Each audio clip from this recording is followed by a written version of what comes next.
قل هل یستوی اعمی والبصیر، تو اے نبی ان سے پوچھئے کیا دیکھنے والا اور نہیں دیکھنے والا دونوں برابر ہو سکتے ہیں؟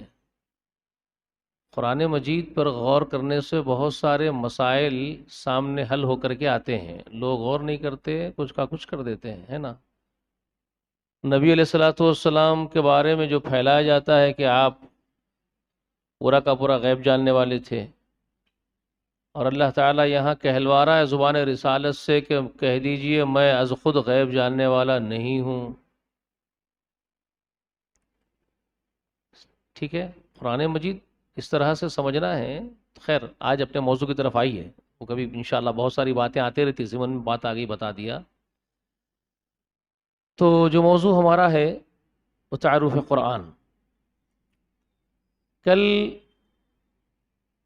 آپ کے سامنے جو باتیں آئی قرآن مقدس کے بارے میں، اللہ تعالیٰ کا وہ فرمان، لو انزلنا هذا القرآن على جبل لرأيته خاشعا متصدعا من خشية الله تلك الامثال نضربها للناس لعلهم يتفکرون۔ سورۃ الحشر کی آیت مبارکہ ہے نا؟ کل نمبر بھی بتایا تھا میں، غالباً 21ویں آیت کریمہ سورہ حشر کی۔ تو اللہ رب العالمین اس میں یہ فرماتے ہیں کہ اگر اس قرآن کو ہم کسی پہاڑ پر نازل کرتے تو تم دیکھتے کہ وہ پہاڑ بھی اللہ تعالیٰ کی ہیبت سے، خشیت الہی سے ریزہ ریزہ ہو جاتا۔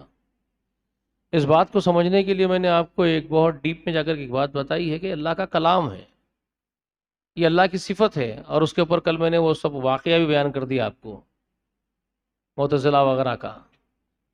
تو اہل سنت کا عقیدہ ہے کہ یہ کلام اللہ ہے، اللہ کی صفت ہے، صفت اللہ ہے۔ اللہ رب العالمین کے بارے میں اگر آپ کو اس کی معرفت ہو تو پھر یہ سمجھ میں آئے گا کہ اللہ کے کلام کا کیا مقام و مرتبہ ہے۔ ٹھیک ہے،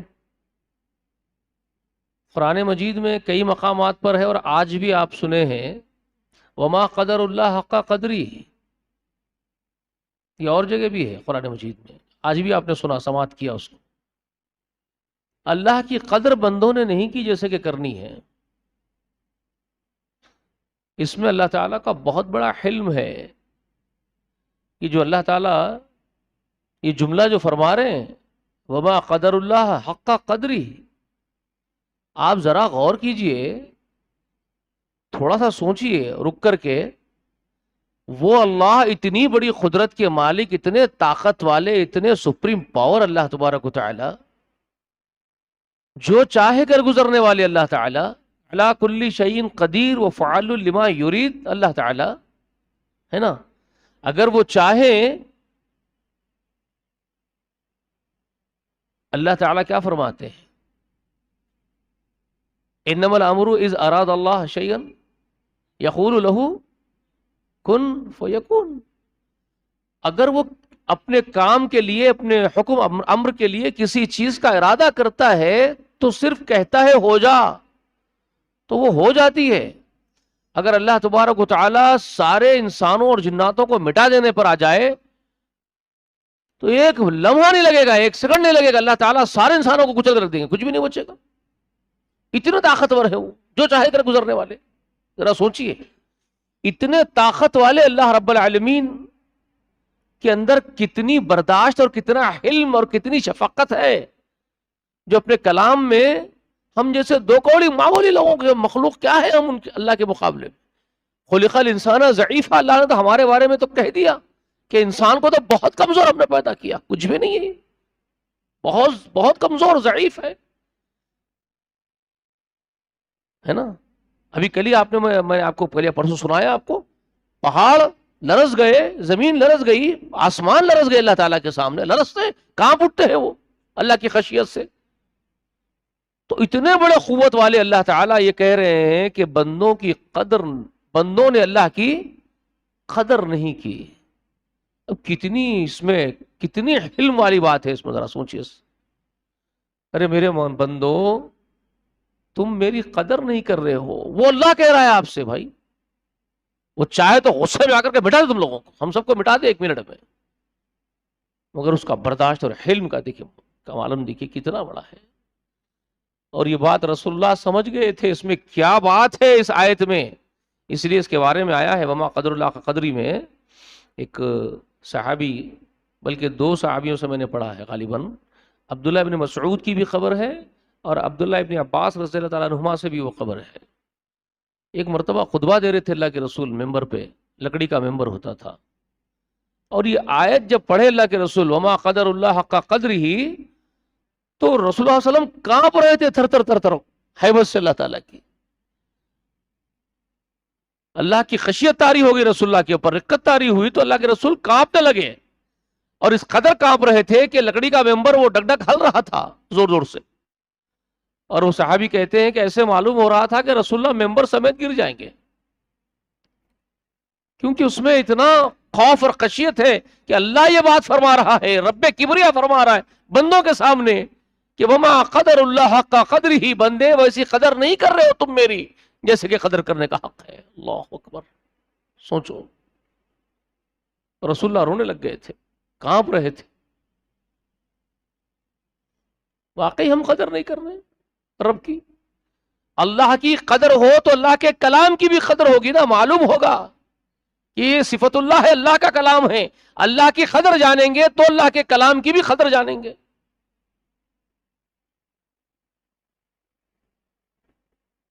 دیکھیے قرآن مقدس میں موسیٰ علیہ السلام کے واقعے کو اللہ تعالیٰ نے کئی ایک صورتوں میں بیان کیا ہے۔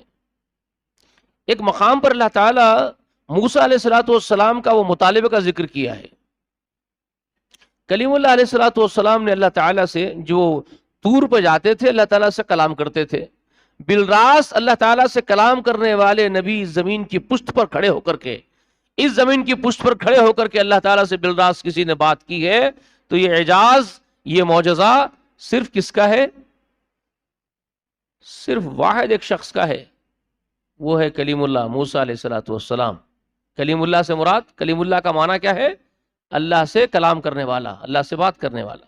کلیم اللہ اس لیے ان کا لقب ہے، وہ اللہ سے بات کرتے ہیں کہاں کھڑے ہو کر کے؟ اس زمین پر۔ اس زمین کے اوپر ایک پہاڑ ہے، اس کا نام کوہ طور ہے، وہ طور کی چوٹی پر جاتے تھے اور وہاں وادی طوعا میں جا کر کے وہ اللہ تعالیٰ سے بات کرتے تھے۔ قرآن میں اللہ تعالیٰ نے اس کی خبر دی ہے۔ تو حسب معمول جس طرح سے وہ اللہ تعالیٰ کے پاس جا کے بات کرتے تھے، وہاں طور پر جا کر کے اللہ تعالیٰ سے کلام کرتے تھے، ایک مقدسہ وادی میں جا کر کے، تو اس دن بھی کر رہے تھے، تو ان کے دل میں ایک ولولہ اٹھ گیا۔ اب یہ وہی بات ہے جیسے ایک شاعر کہا تھا کہ چلمن کی اوٹ سے بیٹھے ہو، صاف چھپتے بھی نہیں، سامنے آتے بھی نہیں، دیکھنے کا شوق ہے کسی حسین کو، اگر آپ چلمن کے پیچھے سے دیکھ رہے ہو تو ایک شوق دل میں جاگتا ہے کہ بھئی دکھائی دیتے تو اچھا ہے۔ تو یہ ایک شاعر نے اپنے انداز میں بول دیا، تو اب یہ ایک ولولہ ہے جو دل میں ان کے اٹھا۔ اللہ بات تو آپ کرتے ہیں مجھ سے، میں آپ سے بات چیت کر لیتا ہوں، یہ بہت بڑا شرف ہے میرے لیے، ٹھیک ہے، مگر میرا اندر سے ایک ولولہ اٹھتا ہے کہ میں آپ کو دیکھ بھی لوں، آپ کتنے حسین، کتنے بڑے کبریا، کتنے جلیل، کتنے کریم، کیسے ہیں آپ اللہ تعالیٰ، میں دیکھنا بھی چاہتا ہوں آپ کو۔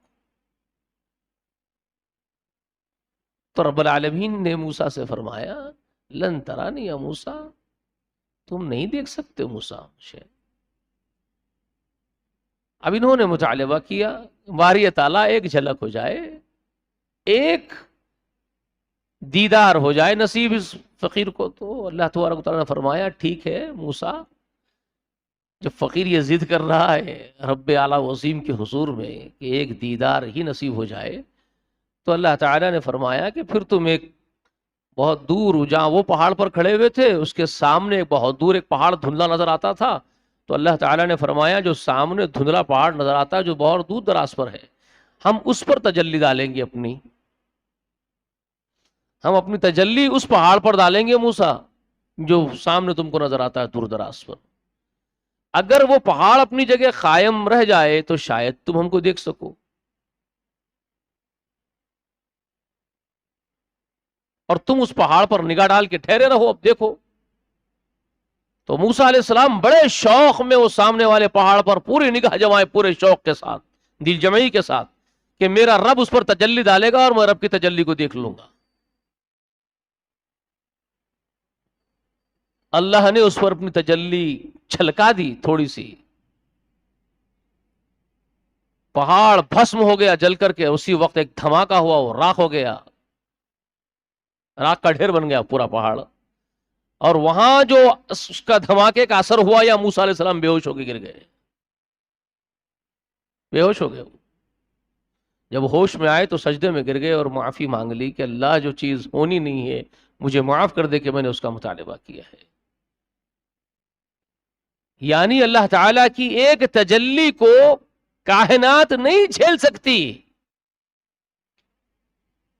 اللہ کی خلق، اللہ کی مخلوق، اللہ رب کبریا کی ذات کی ایک تجلی کو، اس کے ذات کو، ذات باری تعالیٰ کی ذاتی ایک تجلی کو کائنات نہیں جھیل سکتی ہے. جل کر کے بھسم ہو گیا ہے پہاڑ. تو یہ ذات باری تعالیٰ کا رعب ہے، یہ جلال ہے. تو اس کے کلام کا جلال بھی تو ہے.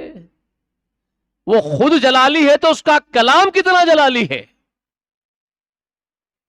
بات سمجھ میں آ رہی ہے؟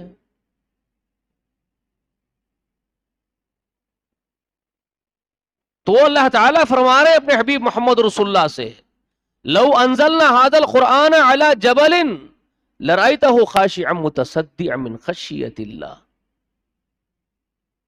اگر اس قرآن کو کسی پہاڑ پر نازل کر دیتے ہم محمد صلی اللہ علیہ وسلم، کیونکہ یہ ہمارا کلام ہے، تو ہمارے کلام کے جلال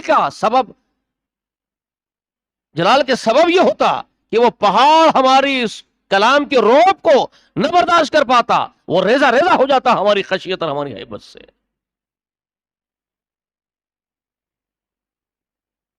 وحی کے بارے میں آپ کو بتانے والا ہوں، وحی کی اقسام، وحی کا نزول، وحی کی کیفیات، وہ انشاءاللہ آپ کے سامنے آگے آنے والی وہ باتیں ہیں. لیکن ایک سرسری بات اب جب زبان میں آ گئی تو بتا دیتا ہوں. زید ابن ثابت رضی اللہ تعالی عنہ یہ کتابت کرتے تھے، وحی لکھتے تھے رسول اللہ کے ساتھ بیٹھ کر کے. رسول اللہ پر جب فرشتہ جبرائیل امین وحی لے کر کے آتے تو رسول اللہ صلی اللہ علیہ وسلم جو وحی اترتی اس وقت سناتے صحابہ کو، تو یہ کاتب وحی تھے زید بن ثابت. تو یہ بیٹھ کر کے کتابت کر لیتے تھے، لکھ لیتے تھے پوری قرآن. تفصیل میں بعد میں بتاؤں گا پوری آپ کو. آج سرسری وہ یہ بتا رہا ہوں کہ ایک واقعہ وہ یہ بیان کرتے ہیں کہ ایک دن زید بن ثابت نے بیان کیا، ایک دن رسول اللہ کے ساتھ ہم لوگ بیٹھے ہوئے تھے اور رسول اللہ کے میں بالکل بازو بیٹھا تھا، آپ کے بائیں طرف بالکل بازو بیٹھا ہوا تھا، اور بڑی بے تکلفی سے آپ علیہ الصلوۃ والسلام اپنی ران مبارک کو میری زان پر رکھے بیٹھے ہوئے تھے. یعنی اطمینان سے آرام لینے کے لیے رسول اللہ علیہ وسلم اپنے زان مبارک کو زید بن ثابت کی مانڈی پر رکھ دیے تھے، ایسا ٹیکا دے دیے تھے اطمینان سے بیٹھنے کے لیے. وہ بے تکلف بیٹھے ہوئے تھے، بات چیت کر رہے تھے، خبر نہیں تھی کہ وحی اترے گی، بات چیت کر رہے ہیں. لیکن اچانک وحی کا نزول شروع ہو گیا، اور جب وحی شروع ہوتی تھی تو رسول اللہ علیہ وسلم کی کیفیت ہی بدل جاتی تھی. یہ میں انشاءاللہ آپ کو تفصیل کے ساتھ بعد میں پورا بتا دوں گا آپ کو کیا کیا ہوتا تھا رسول اللہ کے اوپر جب وحی اترتی تھی، تو حالت بدل جاتی تھی رسول اللہ کی. تو اس دن جب آپ صلی اللہ علیہ وسلم کے اوپر وحی نازل ہونا شروع ہو گئی تو یہ کہتے ہیں کہ وزن بڑھنا شروع ہو گیا رسول اللہ کے زان مبارک کا. آپ کی جو مانڈی میرے مانڈی کے اوپر رکھی ہوئی تھی اس کا وزن بڑھنا شروع ہو گیا، اور اتنا بڑھ گیا کہ درد سے میں مچل رہا اور کرا رہا تھا، میرے آنکھوں سے پانی جا رہا تھا اور منہ سے آواز نہیں نکل رہی تھی.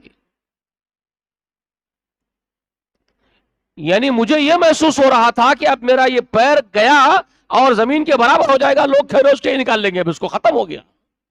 اتنا وزن ایک وحی کے نزول کا بڑھ گیا تھا رسول اللہ کا پیر کا. ایک وحی نازل ہوئی تو یہ وزن بڑھ گیا تھا رسول اللہ کا. وہ کہہ رہے ہیں یہ حدیث صحیح ہے. ایک اور روایت ضمن میں ایک اور روایت ہے، اپنی اونٹنی خصوہ پر رسول اللہ علیہ وسلم تشریف فرما تھے. اونٹنی کا نام رسول اللہ کی خصوہ تھا، آپ اس پر بیٹھے ہوئے تھے اور کسی کام سے ہی اونٹ پر بیٹھے ہوئے اور جا رہے تھے، معلوم نہیں تھا وہی اترے گی.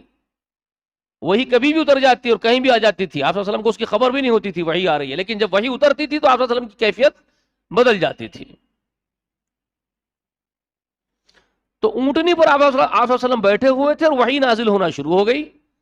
تو آپ علیہ الصلوۃ والسلام پر جب وحی اتر رہی ہے، اونٹنی کھڑی ہوئی تھی، اطمینان سے چلنے والی تھی، چل رہی تھی، کھڑی ہوئی اونٹنی ہے، اچانک اونٹنی کانپنے لگی، اس کے پیر تھرانے لگ گئے اور پیر پھیلانا شروع کر دی اور نیچے زمین سے لگ گئی، پیٹ لگا دی اور اس کے منہ سے جھاگ جانے لگا، جیسے بہت سارا وزن اس کے اوپر، اس کی اونٹنی کی طاقت سے کئی گنا بڑھ کر کے اس کے اوپر وزن رکھ دیا گیا ہو. جتنی طاقت اونٹنی میں وزن اٹھانے کی، اس سے کئی گنا بڑھ کر کے اس پر وزن ڈال دینے سے جو کیفیت ہوتی ہے اونٹ کی، وہ کیفیت اس اونٹ کی ہو گئی، وہ بیٹھ گئی، اس کے منہ سے جھاگ جا رہا ہے، وہ برداشت نہیں کر پا رہی ہے، تڑپ رہی ہے اونٹنی وحی کے نزول کے سبب. ایک ایک وحی کا یہ وزن ہوتا تھا. 23 سال میں اللہ تعالیٰ نے تھوڑا تھوڑا تھوڑا تھوڑا رسول اللہ پر نازل کیا ہے. اگر وہ وحی بیک وقت اتر سکتی تو کیا رسول اللہ برداشت کر پاتے ہوں گے؟ سوچیے آپ. بس سمجھ میں آ رہی ہے آپ کو؟ لو انزلنا هذا القرآن على جبل لرأيته خاشعا متصدعا من خشية اللہ. پہاڑ رضا رضا ہو جاتا. اللہ کے ذات کی تجلی کو ایک پہاڑ برداشت نہیں کر پایا، جل کے بھسم ہو گیا ہے. تو اس متکلم کا کلام ہے، اس جلیل و قدر اللہ تعالیٰ کا، اس جلال کا یہ کلام ہے، تو اس کا بھی کیا جلال ہوگا؟ ہم نے قدر کی ہے اس کی؟ ہم لوگوں نے اس کی قدر ہی نہیں کی. بات سمجھ میں آ رہی ہے آپ لوگوں کو؟ سمجھ رہے نا بات کو؟ کیا قدر کرنی چاہیے اس کلام کی؟ یہ رب ذوالجلال کا کلام ہے.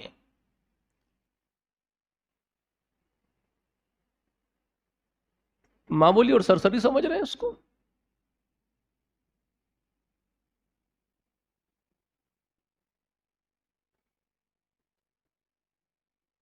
انشاءاللہ میں کل پھر بتاؤں گا آپ کو. فلا اقسم بمواقع النجوم وانه لقسم لو تعلمون عظیم انه لقرآن کریم فی کتاب مکنون لا یمسہ الا المطہرون تنزیل من رب العالمین افبهذا الحدیث انتم مدحنون وتجعلون رزقكم انکم تکذبون فلولا اذا بلغت الحلقوم وانتم حينئذ تنظرون ونحن اقرب اليه منكم ولكن لا تبصرون فلولا ان كنتم غير مدينين ترجعونها ان كنتم صادقين. یہ جو مقام ہے نا سورۃ الواقعہ کے اندر ہے.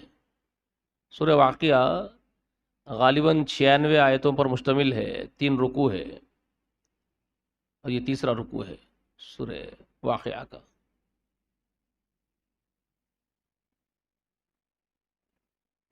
کیا ہے اس میں؟ اللہ تعالیٰ نے اس کلام کے بارے میں آپ کو خبر دی ہے. بہت بڑی عظیم قسم کھائی اللہ تعالیٰ نے اور آپ کو اور ہم کو خبر دی ہے کہ اس کی عظمت اور وقار کا کیا معاملہ ہے، اس کی قدردانی کیا ہے، اس کا کیا مقام اور مرتبہ ہے اس کلام کا. اور ہم ہیں کہ فبہذا الحدیث انتم مدحنون کے تحت، جیسے وہ کافران مکہ کے بارے میں اور عرب کے مشرکین کو اللہ تعالیٰ تنبیہ کر رہے ہیں اس میں. کیا تم لوگ اس اللہ کے کلام کو، اس اللہ تعالیٰ کے بیان کو، اللہ کے کلام کو سرسری اور معمولی چیز سمجھ کے تم جھٹلانے کو اس کو اپنی غذا بنا رہے ہو؟ اس کا جھٹلانا اپنی روزی بناتے ہو تم؟ معاف کیجئے گا، اس وقت کے کافر اگر یہ کام کر رہے تھے تو آج ہم ایمان والے ہو کے وہی کام کر رہے ہیں. ہم نے اس کو کچھ سمجھا ہی نہیں، قدر ہی نہیں کی اس کی. ہم نے وہ صحابہ اکرام اس کی قدر جانتے تھے، انہوں نے اس کو سر پر رکھ لیا، سینے بسا لیا، اس کے ہو گئے، اس کے لیے مر مٹے، اس کی عظمت پر حرف نہیں آنے دی. اپنے بچے کٹوا دیے اللہ تعالیٰ کے اس کلام کے خاطر، اس کو نافذ کرنے کے لیے، اس کا بول بالا کرنے کے لیے جدوجہد کیے زمین کے اندر، قربانیاں دیے، پیٹوں سے پتھر باندھ لیے.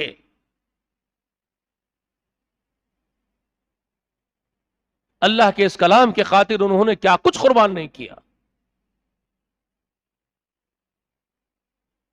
وہ قدردان تھے حقیقت میں اس کے، اور ہم ناقدرے ہیں. ہماری زندگیوں میں بے شمار مرتبہ رمضان آتے ہیں، رمضان جانتے ہیں، خالی ایک فارمیلٹی پوری کرتے ہیں ہم قرآن سننے اور سنانے کی، ایک رسم پوری کرتے ہیں قرآن سننے اور سنانے کی، اور کچھ نہیں کرتے.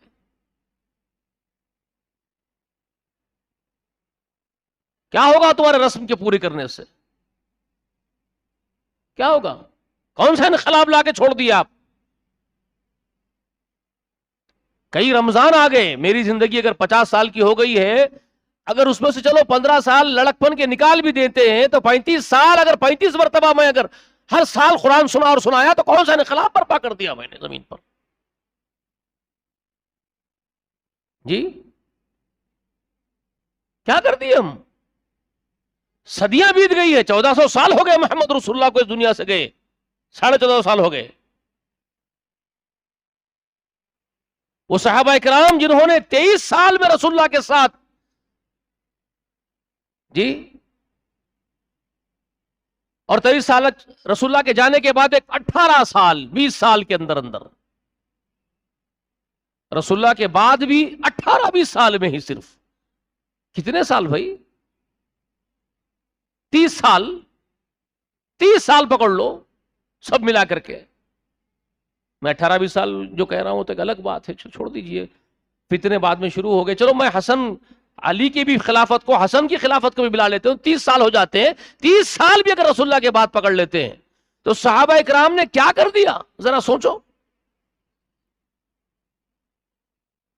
جی رسول اللہ کے خلفائے راشدین نے اپنے ان 30 سالوں میں زمین کے پورے حصے میں قرآن کو پہنچا دیا.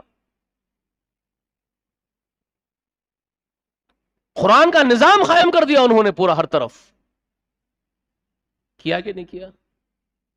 قرآن میں جو اللہ نے نظام بتایا، جو اللہ نے ایک سسٹم بتایا ہے، ایک پورا آئین اللہ تعالیٰ نے نازل کیا، تو انہوں نے زمین کی پوری، تقریباً زمین کے حصے کے اندر اللہ کے اس آئین کو، اللہ کے اس نظام کو انہوں نے بنفس نفیس قائم کر دیا.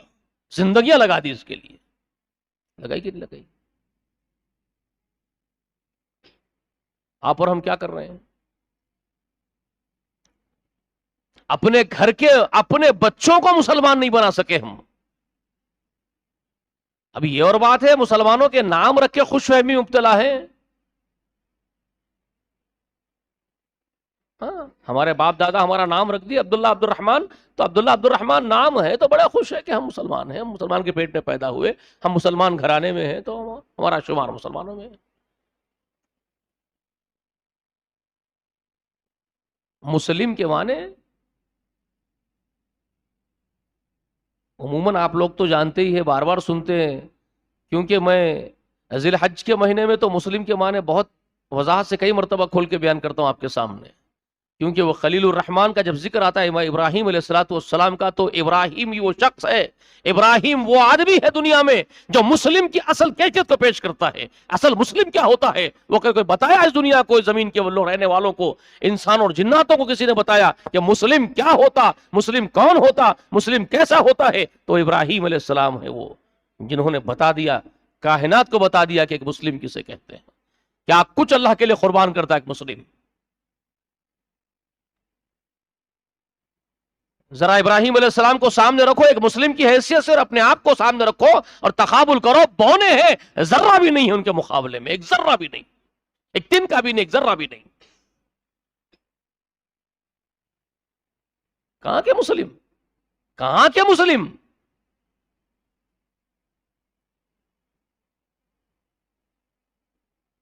تب پتا چلے گا کہ کیا وقار، کیا مقام اس قرآن کا ہے، اور ہم کہاں ہیں اور کیا کر رہے ہیں اس کے ساتھ ہم.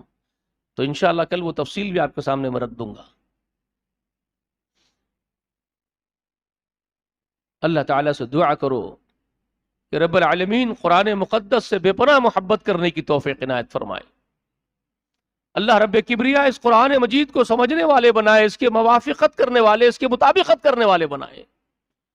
اللہ رب العالمین اس کلام سے بے پناہ محبت ہمارے دلوں میں ڈال دے، اور اسی پر عمل کرتے ہوئے زندہ رکھ، اسی کے عمل کے ساتھ دنیا سے ہم کو رخصت فرما، اور صاحب قرآن سے بے پناہ محبت ہمارے دل میں ڈال دے۔ صاحب قرآن کی عظمت، ان کی محبت اور ان کی اطاعت ہمارے روم روم میں ڈال دے اللہ، اور صاحب قرآن کو اور اس قرآن کو ہمارے لیے شافی محشر بنا دے۔ آمین۔ وآخر دعوانا الحمدللہ رب العالمین۔ السلام علیکم ورحمۃ اللہ وبرکاتہ۔